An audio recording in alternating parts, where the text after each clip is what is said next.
Now this was an episode. Let's get into it. Roxiie says we're gonna talk about it. What's up, y'all? It's your girl Roxiie with Roxiie Says, and we're gonna talk about it. Today we are reviewing Married at First Sight, Season 18, Episode 16. Baby, the way I cackled through this entire episode, I really did. Let's get right into it. But before we do, please don't forget to hit like, comment, and subscribe. Make sure that you hit that notification bell so that you are made aware every time I post a new video. Okay, let's start off. I am still laughing from the end of this episode, from the middle of this episode, from the beginning of this episode. I was cracking up the entire time. I don't know if I enjoyed this episode so much because I just had to sit through 4 episodes of boring behind Love is Blind. I don't know, but baby, this episode did it for me. Let's talk about it, all right? So this episode opens up right where we left off, and we're still here at the retreat house with 8 days until decision day. And Michelle is asking Madison, what's up? And Madison is shocked that Michelle is coming at her like this, like, let's go, right? So Michelle has to tell Madison that she is upset because she just lied to her face, and I would be too. You just put on a whole show, brought me your phone, and lied about it. Whether or not I'm in love with the man in question, I'm still going to be mad at you because you're trying to insult my intelligence, okay? So Madison is like, okay, well, I like David. And here go David outside the bathroom talking about, and I like her too. I like her too. If you don't shut your behind up, David, now is not the time, okay? So he wants to boss up as if Michelle didn't have to drag the truth out of the both of y'all. Now you want to talk about, yeah, I like her too. But for weeks when she's been asking you what you've been up to, you've been lying, okay? So Michelle is like, oh, you need David to protect you all of a sudden? And Madison tells Michelle, no, I don't need him to protect me. Relax. Woo-hoo. That word relax.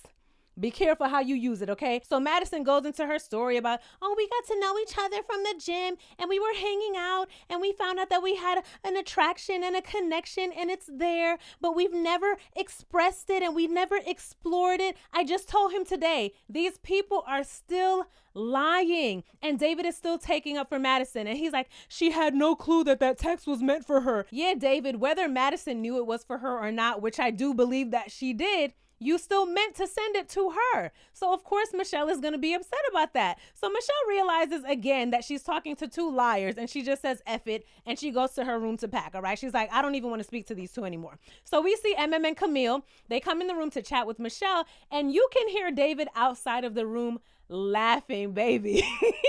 Baby, the way that would have pissed me off. Oh my gosh. But Michelle is pissed. So pissed that she is shaking. And she's like, I hope Madison likes living in his mama's basement. And of course, Camille and MM are cracking up. And Michelle is like, yeah, I'm going to take it there because I'm upset. And Michelle is going off. She's like, he has the nerve to say that I wasn't trying this whole time when he was trying with Madison.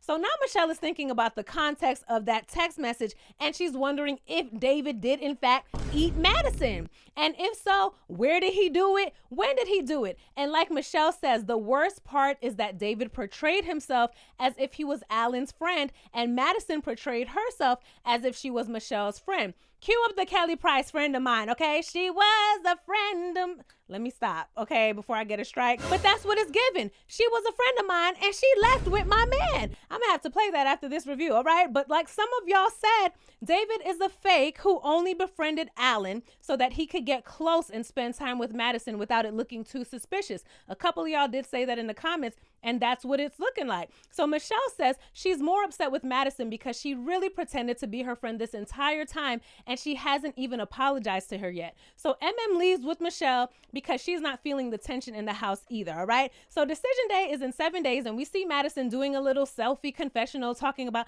a lot went down last night. Yeah, girl, you almost got your ass whooped. That's what went down. I'm telling you, Madison doesn't know how lucky she is. She really doesn't because somebody else, I don't know who, but somebody else would have stomped her ass out. Seriously, because that's what she deserves. But she's saying that she doesn't know where Allan is, but she wants to talk to him because she knows that he's deeply hurt. And even if it doesn't look like she cares about him, she really does. And she feels so awful about what she's done. And she's hoping that he's able to understand and forgive her someday. Girl, bye. Girl, bye. Why do you think that anyone should forgive you for that? Madison, are you okay, sis? Next, we see Tom and Camille. They're in the bed, and I was gushing about how cute and cozy they look together. I was smiling from ear to ear until they started talking about that damn ADT. Listen, talking about, oh, I had so much peace of mind during all the chaos last night, knowing that the house was protected with ADT. Now, I know in my last review, I said that y'all should have gotten Tom and Camille to do the ad instead because it would have looked more believable. I didn't think that y'all was actually going to do it, though.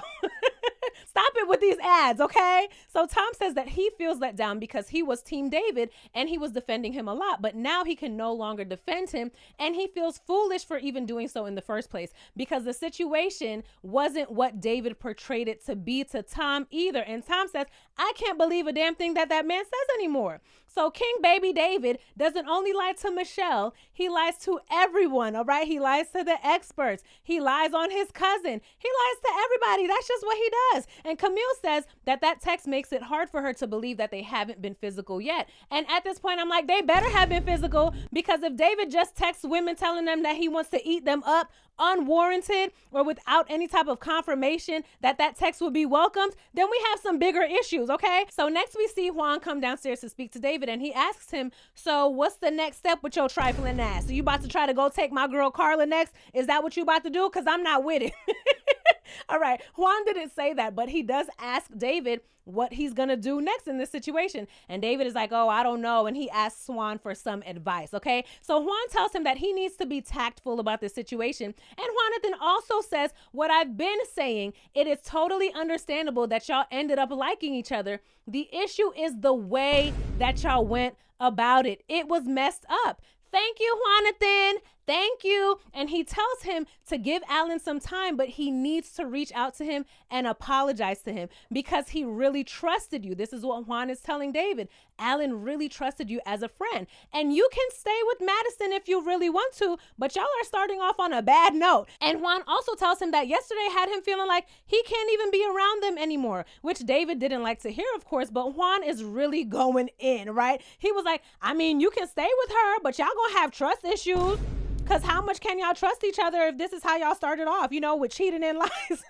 When I tell you I was cracking up in that scene, because you can tell that Juan was really trying to drive the point home and make David feel like shit, all right? So next we see David. He goes to check on his wookie Madison to see how she's doing after that long night that they had. And Madison says that she wants to talk to the other people in the house to explain what happened, and she wants to let them know that she just can't help how she feels. And Madison wanted to talk to Michelle, but she didn't know that Michelle had left already. Girl, you really wanted to go talk to Michelle after you was trying to act all big and bad in the bathroom earlier, talking about, oh, so let's go, what you want to talk about? Like, you really want to talk to Michelle now? Girl, you lost your damn mind. You really have. You really have. So after Madison finds out that Michelle left, she's like, oh, no, she left? Oh, okay. And David says that he stayed because he didn't want to leave Madison hanging and leave her in the house all alone with everyone else. And I said, oh, David, aren't you such a sweetie pie? Wow. But he tells Madison that he has a lot to offer, and he wants to show her the side of himself that Michelle didn't get to see. And he says that he connected with Madison through vulnerability, and he was trying to be patient with Michelle, but Madison got him to open up. Yeah, okay. What else did you open up, Control? Huh? Shout out to Tammy Talks. What you opened up, Control? I bet you opened up a couple things. But David is telling Madison, you just listen to me and you kick it with me. And Madison says that she really tried with Allan. And David was like, oh yeah, I know you did. We both tried in our marriages. That's how it all started. We were, trying to fix our relationships. No one else knows that, but I know that we just couldn't fight it anymore, but we were really trying. And Madison and David are still trying to get us to believe that this is something that is brand new and fresh, and they're just these two innocent friends trying to figure everything out. If y'all don't miss us with the bullshit, seriously. So next we see everyone downstairs for breakfast, and Carla is ready. Carla is so ready to get in David and Madison's ass. She is so pissed off, all right? So she's like, well, I'm curious what happened. Like, what did I miss? So Madison, Camille, and Carla, they go sit down to chat in the living room, and Madison is telling them that she has feelings for David, and they just developed over the past few weeks, and they bonded over talking about their marriages. And Madison says, we were friends first, and then she corrects herself, and she's like, well, we are friends. We still are friends. Nah, girl, y'all are more than friends. Y'all are more than friends. You slipped up, okay? You told on yourself. And Carla starts going in and she reminds Madison that Michelle had opened up to the entire girl group multiple times about the struggles that she was having in her marriage. And Madison had plenty of opportunities to just be honest with her. And you let Michelle go on wondering who that text was for. And Madison doubles down and she's like, no. I had no idea that text message was for me. Me and David haven't even made it to that point in our relationship where he would be sending me a text message like that. Girl, if you really felt like that text was for another woman, you would not be so chill about it. You would be pissed because you know David is your man. Okay, so you know that if that text was really sent to another woman, you would not be sitting here all cool, calm, and collected. You would be pissed, all right? And she's still claiming that the advice that she was giving to Michelle was genuine. How could you be giving Michelle genuine advice about her man when you're also messing with her man? How could that advice be genuine, Madison? How? And now Carla is mad at Madison because she feels betrayed by her as well, especially since she feels like she was closest to Madison out of all of the girls in the group, and Madison has just been lying to her face. And she straight up tells her, girl, what you did was dirty. What you did was grimy. I was like, Carla, you better get her. You better get her. Read her down. She read her down in the calmest way. And Madison looks like she wanted to cry.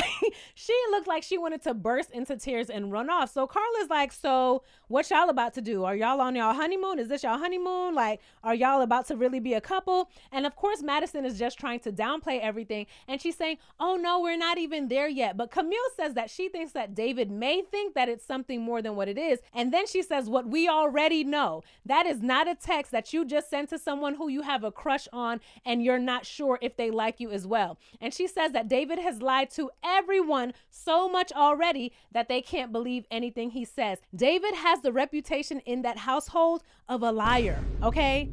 Everyone knows that he is a liar. So Madison says that had she received that text message from David, she would have been shocked. She would have been absolutely shocked, and she would have asked David why he even sent her a text message like that, because all they have right now is an elevated friendship. Lies, girl, because when Michelle checked you on it, you were giggling and blushing. When Michelle came to you and was like, hey, was this text message for you? You were like, me? Oh my God, is it? I don't know. Is it for me? So stop it, okay? You wanted it to be for you. And Carla tells her that for Madison to do that after the ladies confided in each other and we're supposed to be each other's safety net, she can't even fool with her like that anymore. She can't even surround herself with a woman like Madison. So after that conversation, Madison goes upstairs to David and she tells him that she's leaving. She just can't be here anymore because everyone's ganging up on her. And they hug and they act like they ain't gonna speak to each other ever again. But Madison says that she needs to talk to Allan and make sure that he knows that she never meant to hurt him. Girl, if Michelle didn't stay on y'all's ass, y'all wouldn't even be feeling this convicted to apologize to anybody. So stop it. So next we see Allan. He comes back to the retreat house just to get his car and a couple of things because he didn't drive. Good on you, Allan. Okay, he didn't drive home, but he says that he's hurt and the pain is still there because his reality of the past weeks has been completely altered. And he now realizes that he was looking over a lot of questionable things, trying to give Madison the benefit of the doubt, but what she did destroyed him. So he's grabbing some things, and Carla and Camille, they go and they give him a hug and they ask him how he's feeling. And he says that the crazy part is that if this has been going on for weeks, he's been doing all of this talking and changing for Madison, and she knew that she was messing around with someone else this entire time. And Carla reminds him that he said that he had a feeling that Madison wasn't into him. Same thing that I said in my last review, like, Allan, you got to take a little bit of accountability. You knew that Madison wasn't feeling you like that. You might not have known that she was messing with your best friend on the show, but you knew that she wasn't feeling you like that. And he says, you're right. The next time that he has those instincts, he's going to trust them, okay? And Carla tells him not to romanticize what's in front of him. And we can see that Carla practices what she preaches because of how she is with Juan. She sees the reality of Juan not really being into her like that, and it is what it is. She has a good time with Juan. They do their little activities, and that's it. But she's not romanticizing the idea of being with Juan, all right? I love that for Carla. But Allan says that Madison kept dangling the carrot of hope in front of him, which we all saw. And in Allan's confessional, he says that he has no desire at all to recover anything with Madison. He don't want to see her. He don't need to speak to her, and he doesn't need any answers or closure from her. He says that he knows his worth, and he doesn't want to be with someone who will look him in the eye and lie to him after he has asked them very specific questions. He's good on Madison. And I said, all right, Allan, period. So he says the same thing I said in my past review. Had they told him earlier, he would have been more understanding. But they went about it disgustingly. This is Allan's words, not mine. Okay, it's how I feel, but I'm saying what Allan said. He said they went about it disgustingly. So these people, right, who know each other personally, who are all on the show and they saw everything firsthand, they are saying that the way that David and Madison did this was wrong. But there will still be people in the comments who don't know these people at all, who weren't in the situation, windmilling for David and for Madison. But okay, so Allan thanks Tom and Juan for being there for him through this experience. Side note, I just gotta say, look, when Juan had first cut his beard into this little whatever he got going on, I was like, Juan, what are you doing? But I have to say, it's growing on me. It's growing on me. And this little stance he's doing right here, okay, Jonathan, I like it, all right? But Allan says that he's about to go get his revenge body together, and I love that for you, Allan. And I know that you were upset about spending all that money on those clothes. Keep the clothes. Keep the Invisalign. Keep everything, okay? Just use it for your glow up, all right? So Juan and Tom commend him on how he handled the situation, and he begins to tell them about all of the things that Madison did that didn't make sense then, but it makes sense now. He says that she would say that she's stepping out to make a phone call, and she wouldn't be back for another 2 hours. 2 hours. And David lives right upstairs. So he said he isn't putting anything past them, okay? And it really hurts because David was his friend. Well, now we know that David was pretending to be your friend to get close to your wife, okay, Allan? And Tom says that he's now Team Michelle because what David did was absolutely wrong. So Allan says that he doesn't care. He doesn't care about Madison. He doesn't care about the situation anymore. But as he's leaving, he does ask Tom and Juan if David and Madison slept in the same bedroom last night. And they're like, oh, bro, I don't know. I don't think so, but I don't know. And they're like, don't even worry about that. Don't worry about it. And he's like, I know, but I'm still processing it and it's very painful. All right. So next we see David basically saying, my boo is gone, so I can leave now. And he goes downstairs and he apologizes to everyone. And he just reiterates that him and Madison have a strong bond and people will judge them. But he knows that his family and friends love him. And baby, Carla's facial expression had me cracking up. Her face was like, oh, really? Oh, okay. She was looking him up and down and everything. She is so disgusted. So David leaves, and next we're back with Michelle, okay? And she's on the phone with Pastor Cal, filling him in on everything that happened at the retreat. So she reminds him about the text message situation and all of that. And he's like, okay, yeah, I remember. And she was like, well, I had my suspicions that it was Madison. And Pastor Cal was like, wait, what? Hold on. Who? Our Madison? This Madison? And Michelle explains that she figured he sent it to someone who was across the bar, and she knows that he was out with Madison and Allan that night. And she lets him know that on the retreat, David finally admitted it to Allan, that they have a connection and that they want to pursue it. And baby, Pastor Cal was on the phone like, what? Oh my God, you can hear him yelling through the phone like, what is going on? And he's clearly upset. But when he calms down, he asks Michelle how she's doing. And she says that she's upset. And Pastor Cal says, yeah, right, because she was supposed to be your friend. Exactly, Pastor Cal. Curtis was supposed to love me. Curtis was supposed to love me. And Michelle isn't even talking about how she feels about David. She's mad about David, but not that mad because she expected that from his trifling behind. She's mad about Madison because Madison pretended to be her friend and listened to her complain about David and ran back and told him every damn thing that she said. Michelle is like, I turned my back and find myself out on the line. You could have warned me, but that would have been too kind. I'm like, yes, Michelle, they could have warned you. They could have told you something, but they chose not to, okay? But P. Cal apologizes, and he says that he doesn't care what happened during their adjustment phase, okay? Cheating crosses the line, and no one deserves it. If David wanted to divorce you, he should have done that. That's what Pastor Cal is saying. You go argue with him, okay? He says if Madison wanted to divorce Allan, she should have done that, all right? And then they could do whatever the hell that they wanted to do. They could run off into the sunset together, but they should have divorced y'all first, all right? And he's like, what's worst is that they don't even have the ability to stick with this process for 8 weeks. This is an 8-week process. Y'all couldn't wait for 8 weeks? Is it that serious? Was it that good?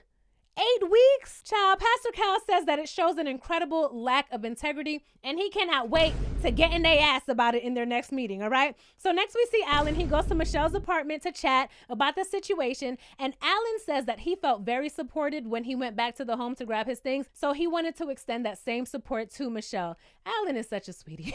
He's such a sweetheart. And he tells Michelle that he commends her for being able to hold on to those thoughts for over a week before she told him what she told him in the kitchen. And he feels bad that Michelle had to deal with that. And then they talk about how that text message was anything but friendly and that other things had to have happened before their text messages got to that level. And now they're looking back at how much David and Michelle lied to the both of them. So they play a flashback of the honeymoon that I've mentioned multiple times when David told Madison that he knew that she was going to be his gym buddy after complimenting her body, right? Because you know that he was trying so hard and dealing with Michelle for 48 hours. So he just had to start flirting with another woman. He just couldn't take it. 2 days was way too much, all right? So then they roll the footage back of Allan being alone, waiting up for Madison at all hours of the morning, okay? And then they play the footage of David telling Michelle, oh, I'm so sore. Oh, I just came back from the gym. I had a workout with Madison. Yeah, I bet y'all was working out all right. They also play a clip of Madison saying that after sex, she likes to eat what?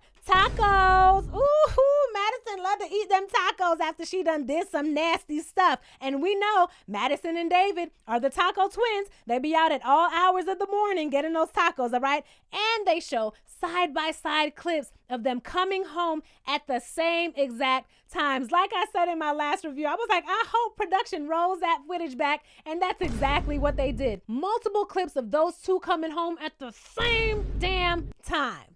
At the same time. So Michelle and Allan are discussing just how horribly the both of them handled this situation. If y'all liked each other, that's one thing, but y'all went about it in the most grimiest way, okay? So Allan says that actually as he was arriving to Michelle's apartment, Madison sent him a text message apologizing to him for hurting him. And she says that it was never her intention and she just loves eating tacos after sex with David.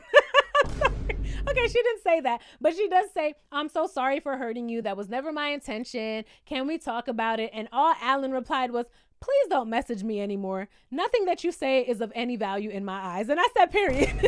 I said, period. Allan is like, girl, stop talking to me. Stop talking to me. Both Michelle and Allan feel like they absolutely dodged a bullet with these two. And y'all definitely did, okay? So meanwhile, we see the two couples left getting ready to leave the retreat early. And they're just reflecting on all of the chaos that happened during the trip. We see Juan shading Carla about how fast she packed. And he was like, I've never seen you work this hard or this fast before. Usually you're very lethargic. Juan, you did not have to say that. You didn't have to say that, all right? But they all get up and out of that retreat house and they say bye-bye to all of the bad energy. So next we see Allan. He's back at the apartment and child, he's ripping up the wedding book and he's burning the vows and he broke Madison's Mrs. mug and he's thinking about all of the nights that he spent in that apartment waiting for her while she was out doing God knows what right above his head, okay? He is pissed. But Allan, David had no other option. Michelle made him do that to you. You didn't know that? You didn't know. He had no choice and he has no control of his own actions, okay? You need to understand that, Allan. So Allan was in my comments last week, okay? He was in my comments in my last video. So for all of David's warriors, please go to that video, find Allan's comment, and let Allan know that David was right in how he went about it. Let Allan know that it wasn't David's fault, okay? Because I'm not going back and forth with y'all about it anymore. So don't tell me. Go tell Allan that David was 100% right in what he did, and Allan shouldn't be mad about it, okay? Because Michelle made him do it. So be mad at Michelle. Don't be mad at David. He ain't do nothing wrong. Be mad at Michelle, all right? But back to the episode. So Allan says that he is absolutely pissed at the thought of David and Madison running off into the sunset together. And he says that all they had to do was be honest like he was. Can one of y'all please go explain to Allan why David and Madison lying and cheating was the only option and why honesty and just divorcing was out of the question? Because he don't get it. I don't get it, but some of y'all do get it. Please go explain it to Allan because I don't know. He needs extra help, all right? So next we see David, and he's meeting up with his friend Tommy, and he can't stop with the nervous laugh, but he does tell his friend that he has fallen for one of the other wives who connects with him and who gives him that attention that he needs, okay? And who also sees past the little things. And I'm like, what are the little things, David? You living in your mama basement? Or you lying about your finances? Which little things are we talking about? So he tells Tommy that same innocent Jim love story that him and Madison have been telling everyone at this point. And he says he really has feelings for her and he's so happy with her. And he can definitely see himself marrying Madison, but that she's only told him about her feelings for him just this weekend. So not only are you lying to your maths friends, you're lying to your real life friends too? Or is this just another little skit that y'all practice? Because I know how you like to do skits, right? Maybe your friend already knew. Because we know that David likes to bring his family and friends into his mess to lie for him and play along with his shenanigans, right? We've seen it already. But he's gushing over Madison and telling Tom all of the things that he likes about her. And David feels like it's meant to be because he would have never met Madison had he not done this experience. And we're about to see just how true that statement is because you really wouldn't have met Madison had you not done this experience, David. Oh, but you about to find out, all right? So he claims that he's really nervous because he's not 100% sure on how she feels because this is all so new to them, right? And he doesn't want to lose that friendship that they've built. And I'm like, yeah, that friendship where you just eat your friends out randomly, I'm sure Madison doesn't want to lose that friendship either. I'm sure she don't want to lose that friendship either, okay? Whatever. So next we see Madison. She gets home, right? And she sees all of the wreckage that Allan left for her. And she's packing and she's saying that she barely slept and she can barely eat. And she says that she just wishes that she could have been the one to explain everything to Allan. No, you don't, because you had multiple times to do so.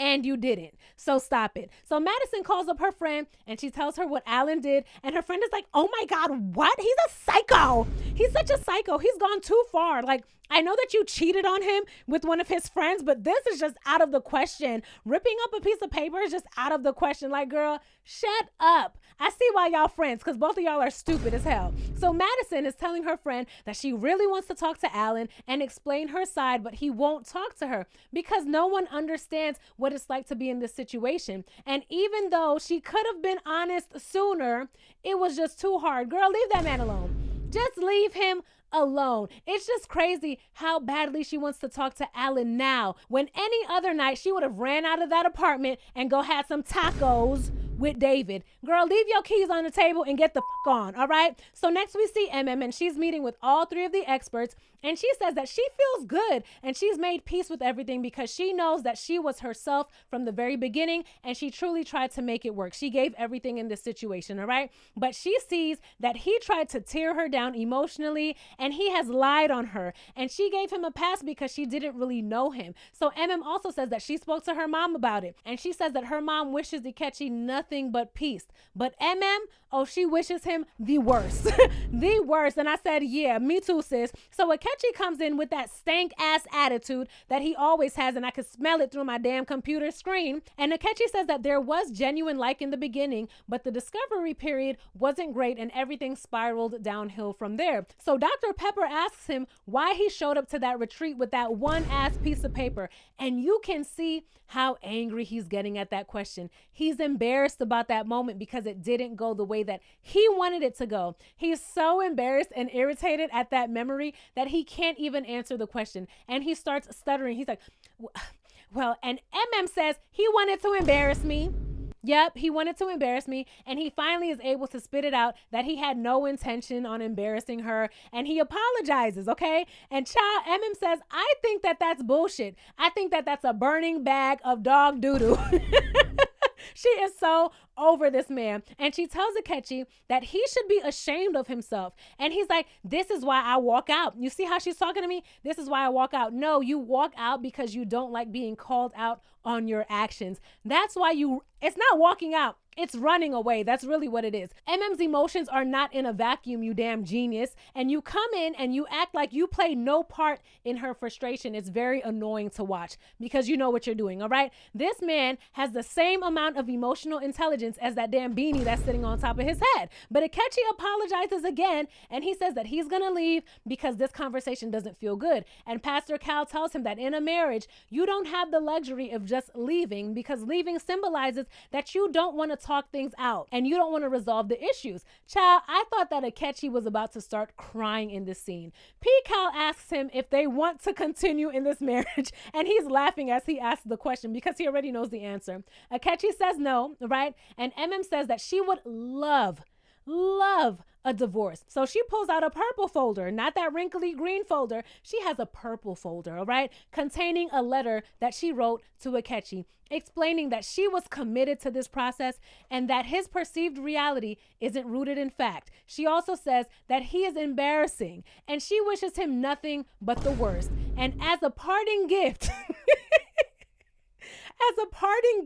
she gives him a list of local therapists as well as a document explaining how to properly prepare a dissolution of marriage application, since his one sheet of paper wasn't legitimate. And she tells him to take care. And I said, boom. I said, boom, girl, drop the motherfucking mic. Period. When I tell you I rewatched this scene like 4 times, I really did. And I was just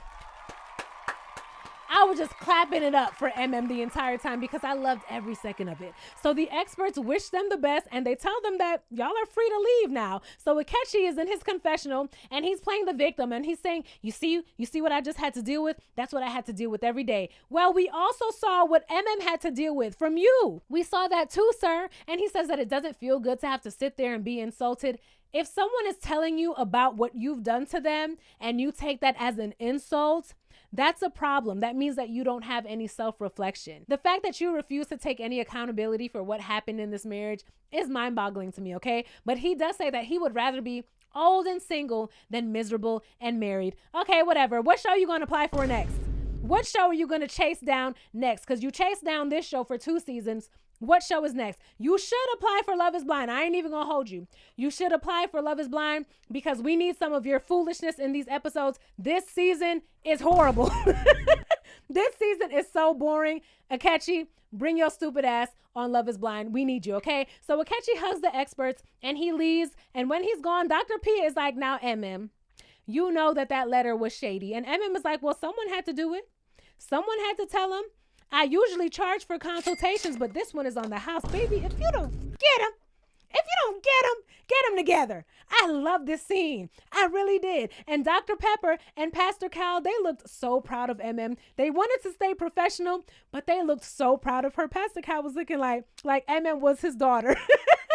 He looked so proud of her. In MM's confessional, she says that she tried really hard because she truly wanted a marriage, but Akechi obviously didn't, and his apologies were always half-hearted, and she says that she is now on to bigger and better things. I know that's right, sis. Love this for you. Love this for you, all right? So decision day is 5 days away, and Madison and David are meeting with the experts. And in Madison's confessional, she says that she wants to own her part in this, but she still wants to be true to herself and true to her feelings because this is her life, all right? But she also says that she's nervous because she doesn't know how the experts will approach it, and she doesn't want to be berated. So she's hoping that they will show her some grace and compassion because she is not walking into this meeting to be told that she did something wrong, nor is she walking into this meeting to be told that she's a bad person. So in Dr. Pia's confessional, she says that infidelity between 2 married couples is unprecedented in Mav's history. So they want to get to the bottom of it and they want to know how serious Madison and David really are.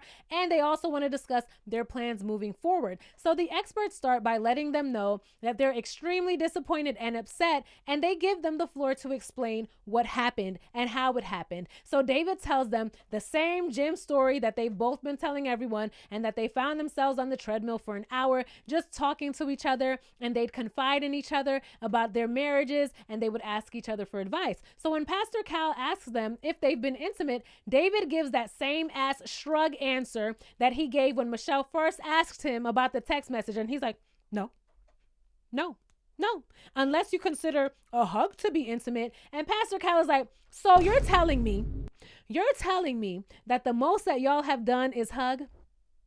That's what you want me to believe? And Dr. Pepper jumps in and she's like, then how could you send her a text saying that you want to eat her up? Period, Dr. Pepper, because how we get from hugs to hunching? Explain that. Make it make sense. And David says, well, I was just shooting my shot and I have needs and I'm a man. Damn, David, that's how you shoot your shot? That's how you shoot your shot? Straight to it? Let me eat that up. That's how you shoot your shot? One thing that David is going to do is drag a lie all the way to hell with him. all the way to hell. And Dr. P is like, look, I can't sit here and listen to this. Y'all are lying about having an intimate sexual relationship. And P. Cal asks them what kept them from having sex. And Madison says, well, because we're married. Gosh darn it. We're married. Okay, so that didn't stop y'all. You know what? I'm not even entertaining Madison, right? I'm not even entertaining her. So Pastor Cal asks them, why should we believe y'all now? And David hits him with the, well, y'all could believe it if y'all want. You know, we can't do anything about it. Y'all could believe it if y'all want. David defenders. This doesn't piss y'all off? The audacity, the rudeness. Like, why are you being rude to the experts? You're wrong. What you did was wrong. Why are you being rude to the experts? So Pastor Cal asked them how they know that this is real and y'all didn't just gravitate to each other because you were unhappy in your own marriages, right? That grass is greener type concept. And they're like, oh, well, we don't know. I mean, it's a possibility. And Pastor Cal says, oh, yeah, well, I got something for your ass. I got something for your ass. And he says to Madison, when we asked you several times about being matched with a person of color, you said no. You said, no person of color for me. No. You said that you've always dated white guys and that's what you wanted in a husband. Then they roll the tape back, baby. And Madison is saying in the tape that she has typically dated Caucasian dudes. And maybe that can expand a bit, but she wouldn't want to experiment with that in a marriage, okay? And Dr. Pepper was the one interviewing her, and Dr. Pepper was like, okay, yeah, we won't experiment with that in a marriage. So then they flip back to the scene, okay? And Madison tells Pastor Cal, yes, you're not wrong. That is what I said. And he's like, yeah, so if you met David on the streets and you didn't know him, he wouldn't have a shot in hell with you, right? And Madison starts stuttering, baby. She starts stuttering and she's talking about, well, that's not necessarily true. I've dated black guys before. And Pastor Cal says, we ain't talking about dating. We're talking about marriage. And you said you want to marry a white guy. So if you're walking around looking for a husband and you saw David, you're not checking for David. You're looking for a white guy to marry because you've been looking for a husband, right? And Madison says, yes, I did say that for marriage, I would prefer a white man. And Pastor Cal is really driving that point home. And he's like, so David wouldn't have even been in your top 5. I'm like, top 5, P. Cal. He wouldn't have even been in the top 50. Okay. He wouldn't have been. And Madison says, well, yeah, that's fair. And David is just sitting there looking dumb. But David, he shouldn't have any problem with this at all. Okay. He should totally understand because he don't want no person of color either. David don't want no person of color either. Okay. So they on the same page with it. All right. So Pastor Cal explains to them that in a marriage, you don't act on your physical attraction to others, and them dating in this process shows that they never respected the marriage in the first place. And David is like, well, was it even really a marriage? And Pastor Cal says, yes, it was. It was a marriage from day one. David says, well, Michelle was being mean to me. He doesn't say exactly that, but he's pretty much saying that, you know, him and Michelle weren't getting along from the beginning, right? And Pastor Cal says that she was coming around, but you had already developed feelings for Madison at that point, all right? So you would have never even noticed it. And there is a proper way to do things, and what y'all did was not the proper way. But shh, Pastor Cal, don't say that too loud.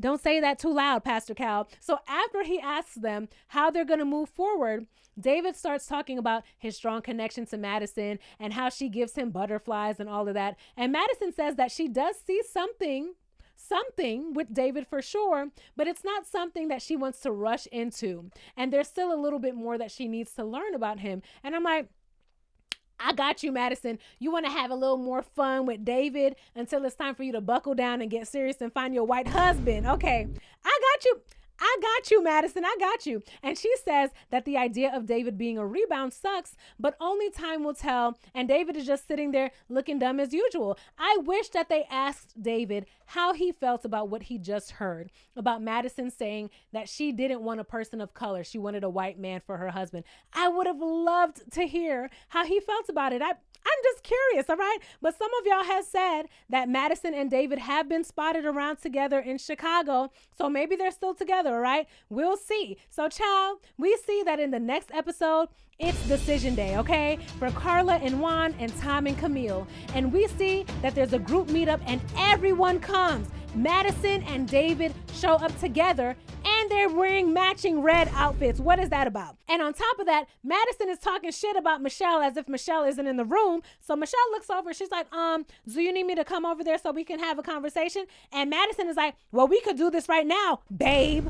Girl, Madison, you have no idea how much you have the right one. Because somebody, I don't know who, but somebody would whoop your damn ass, girl. You have no idea, sis. Oh, this was a good episode. Make sure y'all get down in the comments because I love chatting with y'all. And make sure that y'all hit Allan up and explain to him what I told y'all to explain to him, okay? Before you leave, don't forget to hit like and subscribe. Hit that notification bell so that you know next time I upload. And I cannot wait to see you in my next video. Bye! Roxiie says we're gonna